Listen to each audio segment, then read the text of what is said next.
ब्रह्मा जी कहते हैं, कार्तिक मास में जो विष्णु भक्त पुरुष प्रातःकाल स्नान करके पवित्र होकर कोमल तुलसी दल से भगवान दामोदर की पूजा करता है, वो निश्चय ही मोक्ष प्राप्त कर लेता है।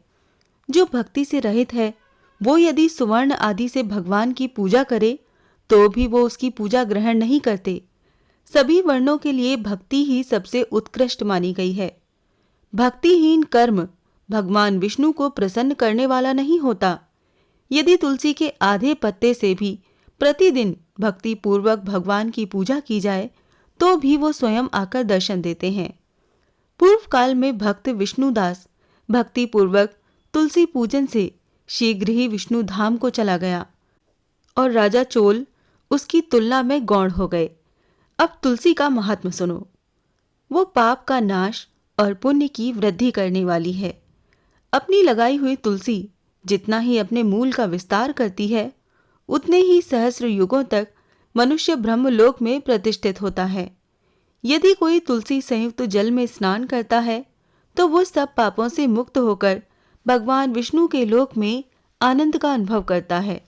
महामुने, जो लगाने के लिए तुलसी का संग्रह करता और लगाकर तुलसी का वन तैयार कर देता है, वो उतने से ही पाप मुक्त होकर ब्रह्म भाव को प्राप्त होता है।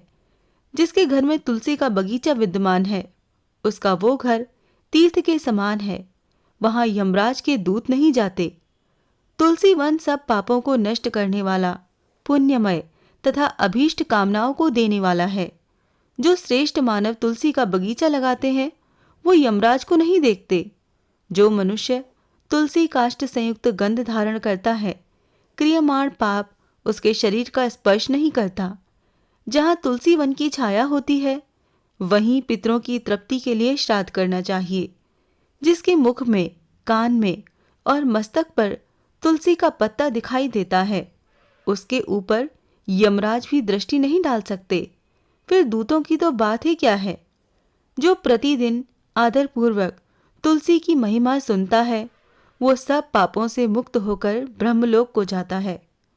पूर्व काल की बात है। कश्मीर देश में हरिमेधा और सुमेधा नामक दो ब्राह्मण थे, जो भगवान विष्णु की भक्ति में संलग्न रहते थे। उनके हृदय में संपूर्ण प्राणियों के प्रति दया थी। वो सब तत्वों का यथार्थ मर्म समझने वाले थे।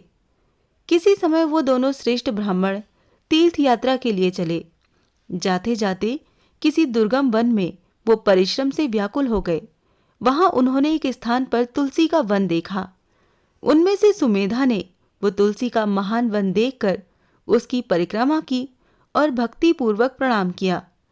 ये देख हरिमेधा ने तुलसी का महात्म्य और फल जानने के लिए बड़ी प्रसन्नता के साथ बार बार पूछा, ब्राह्मण, अन्य देवताओं, तीर्थों, व्रतों और मुख्य मुख्य ब्राह्मणों के रहते हुए तुमने तुलसी वन को क्यों प्रणाम किया? सुमेधा बोला, महाभाग, सुनो, यहाँ धूप सता रही है, इसीलिए हम लोग उस बरगद के समीप चलें। उसकी छाया में बैठकर मैं यथार्थ रूप से सब बात बताऊंगा। वहां विश्राम करके सुमेधा ने हरिमेधा से कहा, विप्रवर, पूर्व काल में दुर्वासा के शाप से जब इंद्र का ऐश्वर्य छिन गया था, उस समय ब्रह्मा आदि देवताओं और असुरों ने मिलकर क्षीर सागर का मंथन किया। उससे ऐरावत हाथी, कल्पवृक्ष, चंद्रमा, लक्ष्मी, उच्चैश्रवा घोड़ा, कौस्तुभ मणि तथा धन्वंतरी रूप भगवान श्री हरि और दिव्य औषधियां प्रकट हुईं। तदंतर अजरता और अमरता प्रदान करने वाले उस अमृत कलश को दोनों हाथों में लिए हुए श्री विष्णु बड़े हर्ष को प्राप्त हुए। उनके नेत्रों से आनंद के अश्रु की कुछ बूंदें उस अमृत के ऊपर गिरी। उनसे तत्काल ही मंडलाकार तुलसी उत्पन्न हुई। इस प्रकार वहां प्रकट हुई लक्ष्मी तथा तुलसी को ब्रह्मा आदि देवताओं ने श्री हरि की सेवा में समर्पित किया और भगवान ने उन्हें ग्रहण कर लिया। तब से तुलसी जी जगदीश्वर श्री विष्णु की अत्यंत प्रिय करने वाली हो गईं। संपूर्ण देवता भगत प्रिया तुलसी की श्री विष्णु के समान ही पूजा करते हैं। भगवान नारायण संसार के रक्षक हैं और तुलसी उनकी प्रियतमा हैं, इसीलिए मैंने उन्हें प्रणाम किया है। सुमेधा इस प्रकार कह ही रहे थे कि सूर्य के समान अत्यंत तेजस्वी एक विशाल विमान उनके निकट ही दिखाई दिया। उन दोनों के आगे ही वो बरगद का वृक्ष गिर पड़ा और उससे दो दिव्य पुरुष निकले जो अपने तेज से सूर्य के समान संपूर्ण दिशाओं को प्रकाशित कर रहे थे। उन दोनों ने हरि मेधा और सुमेधा को प्रणाम किया।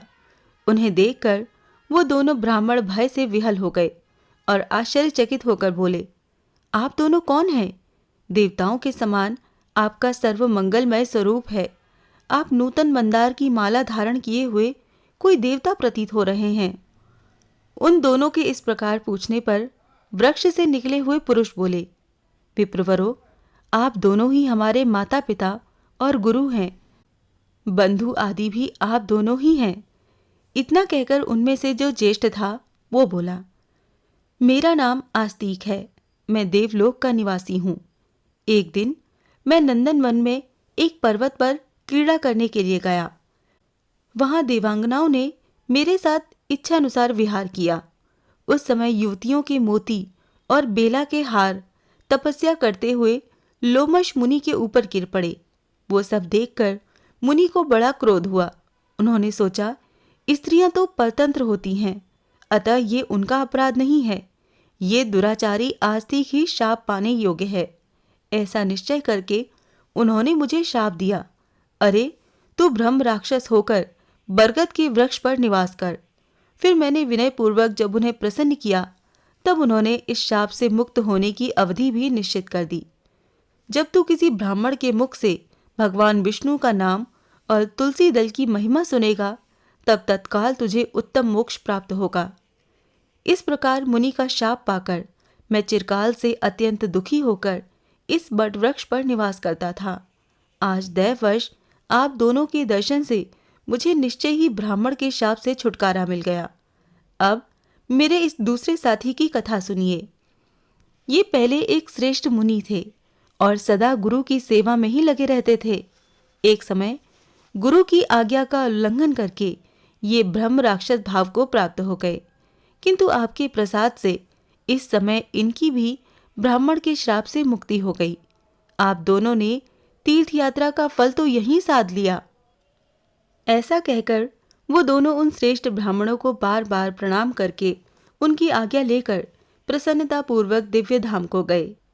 तत्पश्चात वो दोनों श्रेष्ठ मुनि परस्पर पुण्यमयी तुलसी की प्रशंसा करते हुए तीर्थ यात्रा के लिए चल दिए।